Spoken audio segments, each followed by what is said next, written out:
My dear friends, ഇന്നത്തെ recipe banoffee pudding ആണ്. ബനാനയും ടോഫിയും കൂടി മിക്സ് ചെയ്തിട്ടുള്ളൊരു പുഡിംഗ്. നല്ല ടേസ്റ്റി റെസിപ്പിയാണ്, എല്ലാവരും ട്രൈ ചെയ്ത് നോക്കുക. അപ്പോൾ അതിന് വേണ്ടിയിട്ട് ആദ്യം നമുക്ക് ടോഫി ഉണ്ടാക്കിയെടുക്കുക. ടോഫി ഉണ്ടാക്കുന്നത് കണ്ടൻസ്ഡ് മിൽക്ക് കുക്ക് ചെയ്തിട്ടാണ്. അപ്പോൾ അതിന് വേണ്ടിയിട്ട് ആദ്യം കണ്ടൻസ്ഡ് മിൽക്കിൻ്റെ പുറത്തുള്ള കവറ് ഒഴിവാക്കാം. അത് ഒഴിവാക്കുന്നത് എന്തിനാണെന്ന് വെച്ചാൽ, നമ്മൾ പുതിയ കുക്കറൊക്കെയാണ് യൂസ് ചെയ്യുന്നതെന്നുണ്ടെങ്കിൽ അത് കവറിൻ്റെ പുറത്തുള്ള മഷി നമ്മൾ കുക്കറിലായിട്ട് ആകെ ഒരു ബ്ലാക്ക് കളറായി പോകും കുക്കർ. അപ്പോൾ അതുകൊണ്ട് അത് പ്രത്യേകം ശ്രദ്ധിക്കാം. പിന്നെ കണ്ടൻസ്ഡ് മിൽക്ക് വെച്ചിട്ട് അതിൻ്റെ മുകളിൽ വെള്ളം നിൽക്കുന്ന രീതിയിൽ വെള്ളം ഒഴിച്ച് കൊടുക്കുക. എന്നിട്ട് ഒരു വിസിൽ വരുന്നവരെ വെയിറ്റ് ചെയ്യുക. ഒരു വിസിൽ വന്നു കഴിഞ്ഞാൽ തീ കുറച്ചിട്ട് ഒരു 10 മിനിറ്റും കൂടെ കുക്ക് ചെയ്തെടുക്കുക. നന്നായിട്ട് കുക്ക് ചെയ്തെടുക്കുക കേട്ടോ. ഇപ്പോൾ ഞാനിതാ ഈ ഉൾക്കറിൻ്റെ ടീ ബിസ്ക്കറ്റാണ് എടുത്തത്. നിങ്ങളടുത്ത് ഏത് ടീ ബിസ്ക്കറ്റാണെന്ന് വെച്ചാൽ അതെടുക്കുക. മധുരമില്ലാത്ത ബിസ്ക്കറ്റ് എടുക്കുക, അത്രയേ ഉള്ളൂ. എന്നിട്ട് അത് 25 ഞാൻ എടുത്തിട്ടുണ്ട്. അതൊരു ബൗളിലേക്ക് ഇട്ട് കൊടുത്തിട്ടുണ്ട്. നന്നായിട്ട് പൊടിച്ചിട്ട് ഇട്ട് കൊടുക്കുക കേട്ടോ. അതിലേക്ക് 7 ടേബിൾ സ്പൂൺ മെൽറ്റഡ് ബട്ടറാണ് ഒഴിക്കുന്നത്. ബട്ടർ ജസ്റ്റ് അടുപ്പത്ത് വെച്ചൊന്ന് മെൽറ്റ് ചെയ്തിട്ട് ഒഴിച്ച് കൊടുക്കുക. ഇനി ഇത് അപ്പോൾ ഇങ്ങനെ പിടിച്ച് കഴിഞ്ഞാൽ ഇങ്ങനെ കട്ടാവണം. അത് കഴിഞ്ഞിട്ട് നമ്മൾ ഇടുമ്പോൾ തിരിച്ച് ലൂസാണ് രീതിയിൽ.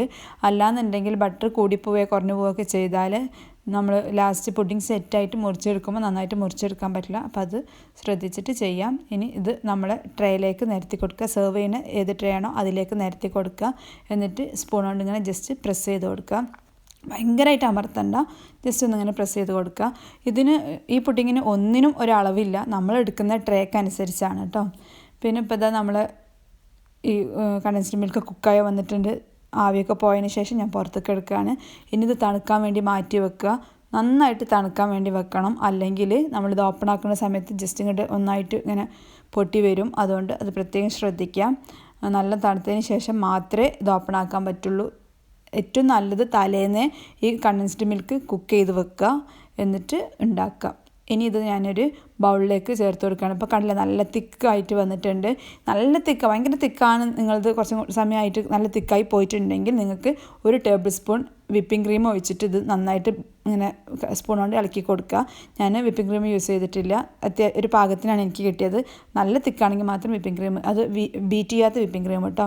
എന്നിട്ട് ജസ്റ്റ് സ്പൂൺ കൊണ്ട് നന്നായിട്ട് ഇങ്ങനെ ഇളക്കി കൊടുത്തിട്ട് നമ്മൾ നേരത്തെ മാറ്റി വെച്ച് ബിസ്ക്കറ്റിൻ്റെ ലെയറില്ലേ അതിൻ്റെ മുകളിലേക്ക് ഒഴിക്കുക. ബിസ്ക്കറ്റിൻ്റെ ലെയർ നേരത്തെ ഫ്രിഡ്ജിൽ വെച്ചിട്ടുണ്ട്. ഫ്രീസറിലല്ല, ഫ്രിഡ്ജിൽ ഒരു 10 മിനിറ്റ് തണുക്കാൻ വേണ്ടി മാറ്റി വെച്ചതായിരുന്നു. അപ്പോൾ അത് തണുത്തതിന് ശേഷം മാത്രം ഇത് നമ്മളെ കണ്ടൻസ്ഡ് മിൽക്കിൻ്റെ ഒഴിച്ച് കൊടുക്കുക. ഇനി ഒരു ബനാന ഞാൻ എടുത്തിട്ടുണ്ട്, ഫിലിപ്പിനോ ബനാനയാണ് എടുത്തത്. അതിങ്ങനെ റൗണ്ടാക്കി മുറിച്ചെടുത്താണ്. അതിലേക്ക് ഒരു നുള്ള് ലെമണിൻ്റെ ജ്യൂസും കൂടെ ഒഴിച്ച് കൊടുത്തിട്ടുണ്ട്. ലെമൺ നീര് ഒഴിച്ച് കൊടുക്കണം എന്തിനാണെന്ന് വെച്ചാൽ അത് കറുത്ത് പോകാതെക്കാൻ വേണ്ടിയിട്ടാണ്. നമ്മളെ പഴം കറുത്ത് പോകാതെക്കാൻ വേണ്ടിയിട്ട്.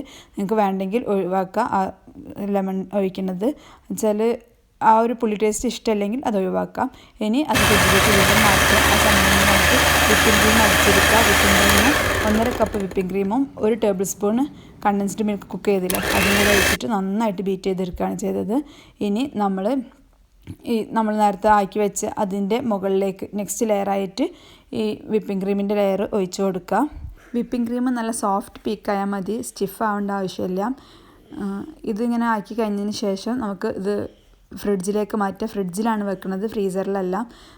ഫ്രീസറിലാണ് നിങ്ങൾ വെക്കണമെന്നുണ്ടെങ്കിൽ സെർവ് ചെയ്യുന്നതിൻ്റെ ഒരു അരമണിക്കൂർ മുന്നേ പുറത്ത് വെക്കുക, എന്നിട്ട് സെർവ് ചെയ്യാം.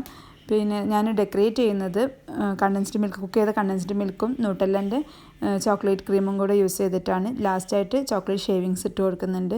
അപ്പോൾ നിങ്ങൾ ഇത് ഫയർലെസ് കുക്കിംഗ് കോമ്പറ്റീഷന് കുട്ടികൾക്ക് ഉണ്ടാവാറില്ലേ സ്കൂളിൽ, അപ്പോൾ അതിനൊക്കെ ഉണ്ടാക്കാൻ പറ്റിയ നല്ലൊരു റെസിപ്പിയാണ്. ട്രൈ ചെയ്ത് നോക്കുക, നല്ല ടേസ്റ്റാണ്. അപ്പം ഇങ്ങനെ അത് ഫയർലെസ് ആവണമെങ്കിൽ നമ്മളിത് തലേന്ന് നമ്മൾ ഈ കണ്ടൻസ്ഡ് മിൽക്ക് കുക്ക് ചെയ്തിട്ട് തണുക്കാൻ വേണ്ടി വെച്ച് നെക്സ്റ്റ് ഡേ കുട്ടികൾക്ക് സ്കൂളിൽ പോകുമ്പോൾ കൊടുക്കുക. അപ്പോൾ അതെല്ലാവർക്കും ഇഷ്ടപ്പെട്ടെന്ന് വിചാരിക്കുന്നു. Share, like, comment.